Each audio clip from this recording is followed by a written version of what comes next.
2025, le Groenland devrait connaître l'issue d'un scandale et ça n'a rien à voir avec Donald Trump. Un scandale sociétal et sanitaire qui cristallise les tensions entre Inuits et Danois, la campagne des spirales. C'est à partir de 1721 que le Groenland devient une colonie du Danemark. Les autorités danoises se concentrent alors sur l'établissement d'infrastructures commerciales sur l'île. En 1953, le statut de colonie prend fin, le Groenland devient une province du Danemark. Ce dernier met en place une politique de danisation, c'est-à-dire de modernisation, du point de vue danois, du Groenland. Dans cette dynamique, les Danois souhaitent centraliser les services publics et de santé et vont organiser des déplacements importants de population inuite. En 1960, l'archipel possède l'un des taux de natalité les plus élevés du monde, entre 6,5 et 7 enfants par femme, et cette explosion démographique coûte cher au Danemark. À la fin des années 60, le gouvernement danois va alors contraindre près de la moitié des femmes inuites à se faire poser des stérilés pour réduire la natalité sur l'île. C'est la campagne des spirales. Dans le secret absolu, des milliers de stérilés en spirale sont posés à des Groenlandaises. Près de 4500 stérilés sur les 9000 femmes inuites en âge de procréer.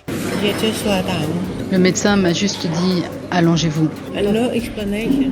Sans autre explication. J'étais sous le choc, désorientée.